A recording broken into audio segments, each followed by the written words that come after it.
The Quincy Institute's mission is to build a world where peace is the norm for the United States and war is the exception. A world where lethal force is used in defense instead of where it's used to make a political point or to spread American values even.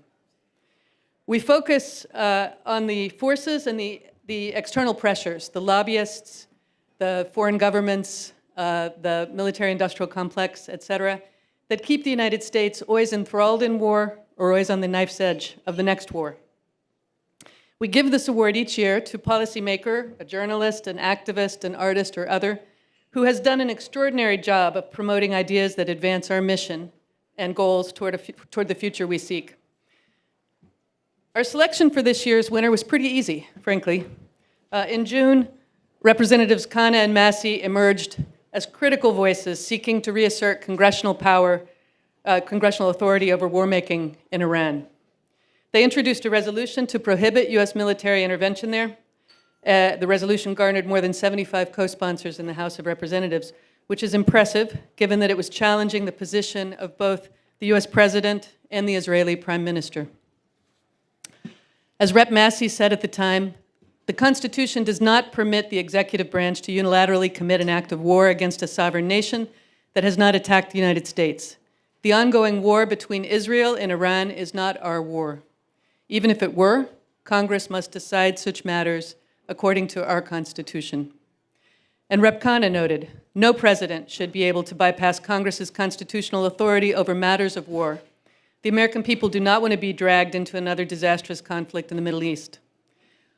Our only question when making the choice to award them was whether they would both agree to accept it, because it was their joint efforts, in particular, that spoke to us in choosing them, as it encapsulates the transpartisan spirit that animates the Quincy Institute. As a matter of strategy from our founding in 2019, we've sought to bring together people from the left and the right across the country who want to move the United States from endless war to a more peaceful and productive foreign policy. During a joint appearance on Face the Nation, they were called an unlikely pairing, but they are similar in that they're in their independent thinking and willingness to take courageous action based on principle. Their joint leadership has been an inspiration to many across the country. So for their clarity, their cooperation, their courage, and their energetic defense of the separation of powers, of the institution of Congress, and the constitutional delegation of war powers to Congress, we are honored to present Rep. Ro Khanna and Rep. Thomas Massie jointly with the 2026 Quincy Award for Responsible Statecraft. I hope that my colleague, the founder and executive vice president of Quincy Institute will put his beer down and will present we'll present each of you with what we call the coveted Quincy iceberg. We hope it will have a place of pride in your offices. And after that, if you'll humor us, we'll take a couple pictures, and then we invite each of you to tell us how we can help you bring the imperial presidency, no matter which party is in power, to curb. So thank you again for honoring us with your work and your presence. Congressman? You can give it. Oh, I guess you can't, actually. So Congressman Ro Khanna and Rep. Thomas Massie, the Quincy Award for Responsible Statecraft for cross-aisle efforts to rein in U.S. militarism and to restore Congress's constitutional war powers. Thank you very much. Appreciate it. Thank you. Maybe a picture with Trita as well here. Good. I'll trade him.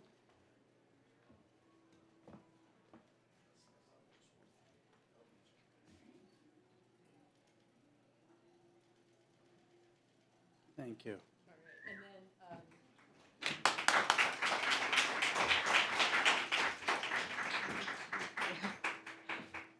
Congressman Massie, again. Thank you. Thank you.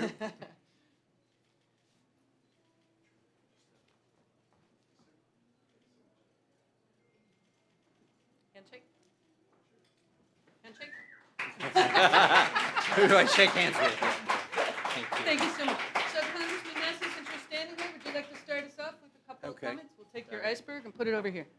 Thank you so much. Oh, yeah, I'll use your talking points. It's a great honor to be here with Ro Khanna, first of all. He's not a fair weather friend. he's there regardless of who the president is. Like you can find anti-war Democrats, but you can't find them very often when the president is a Democrat and trying to start a war or continue a war. And the same goes for Republicans. There are some Republicans who aren't neocons, but when their party is in power, it's hard to find them. But Ro's been consistent on this. And I just want to tell you a quick story, not about the things that we've done recently, but when my eyes got opened to how Washington, D.C. works.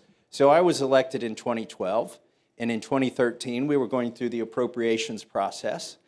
And I was going to offer a bill to defund our activity in Syria, which was heating up.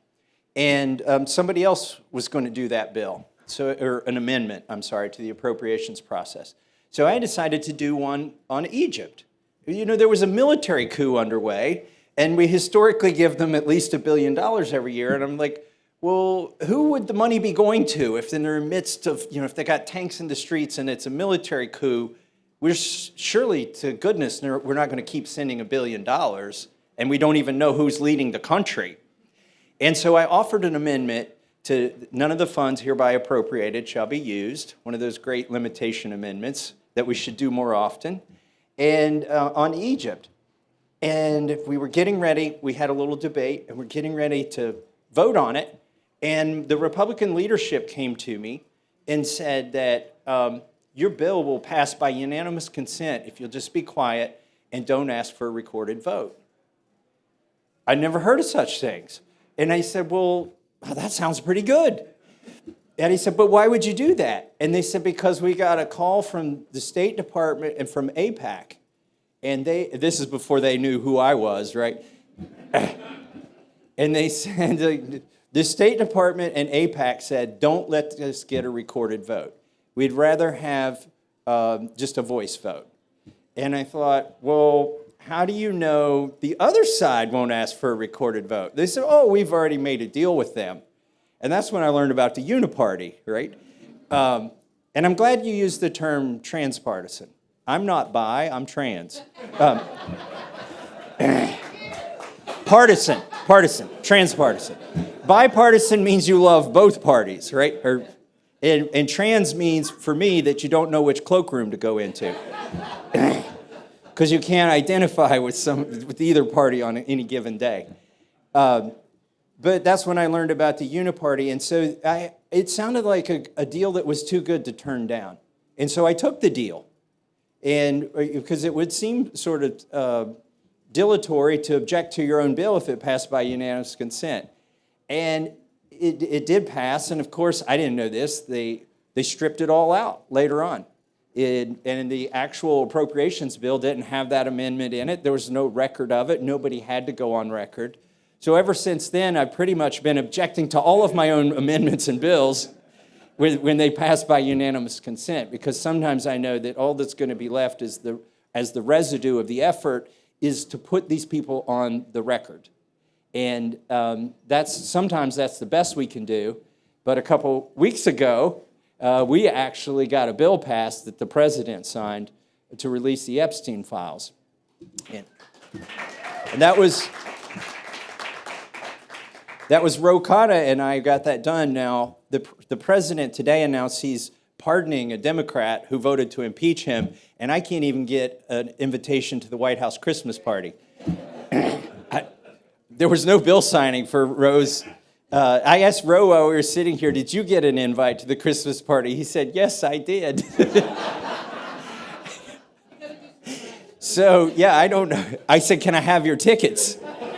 So I might show up at the White House with Ro Khanna's tickets and see how that goes. But anyways, I'll let Ro speak. But thank you for this. Thank you for what you all do. You help us think about the legislation, come up with a strategy, how to do it, whether it's war powers resolution or limitation amendment. And we do appreciate the help, not just in coming up with policy, but also in whipping the effort and getting other people to join on. Some of these folks are a little bit afraid to do the right thing. They just need a little bit of encouragement, and you've been that voice. And so I want to thank you very much for this award and that I get to share it with Ro Khanna. Thank you.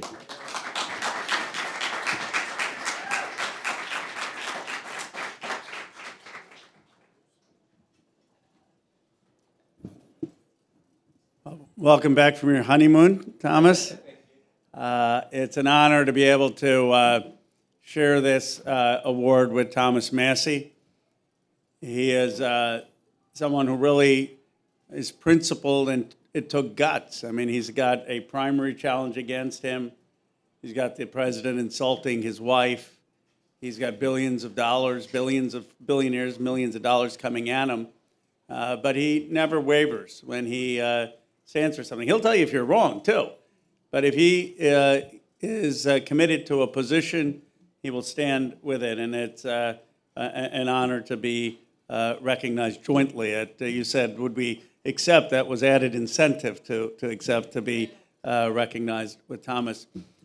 Let me make two broader points about why whether you call it bipartisanship, transpartisanship, whatever you call it, why it's so important. It gets to our, both Thomas and I are students of the Constitution. And Madison in Federalist 51 envisioned that Congress would be a deliberative body, and it would not be permanently divided into one party or the other. And the reason he was so confident of that is he said, well, there are going to be different factions for different things. You know, one day you may have Thomas Massie and Ro Khanna on something. Another time you may have Massie and Speaker Johnson. I mean, anything's possible. And these would cancel each other out. And what would emerge is independent thinking. And for too long in this town, over the last 20 years or so, we've lost a sense of that. We've lost a sense of building unusual coalitions on different issues. And I think what Thomas and I are showing, both on the Epstein files and on war powers, is that it's possible to build coalitions with people who are unlikely partners, and that we need to do that to reassert Congress's original role. We need to do that to assert Congress as an Article I branch, because when you do that, you can build majorities and capture the nation's attention in a way you can't when you're simply partisan.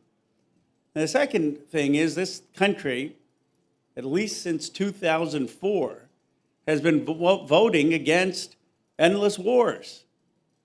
You know, I always get perplexed by those who say, well, if you go to Congress, it's going to be harder to get authorization to go to war when there's a national security issue.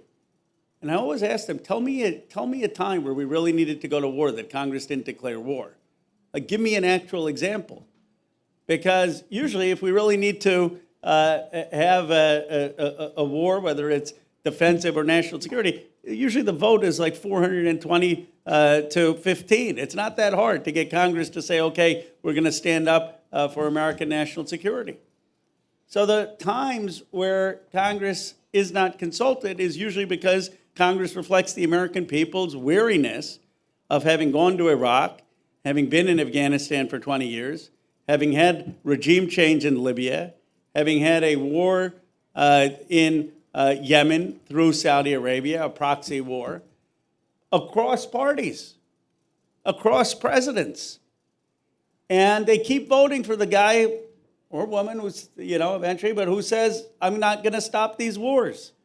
And then they get to the presidency, and something happens, and the American people say, that's not what we voted for.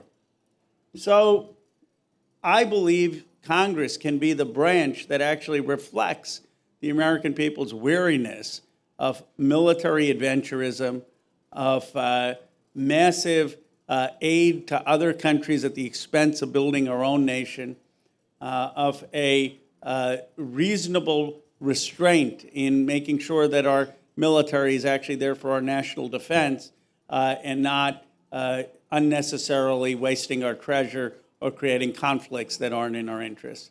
And I look forward to working with all of you and Thomas to building that coalition, making it stronger in the Congress so that we can actually reflect what people want. Thank you so much for the award.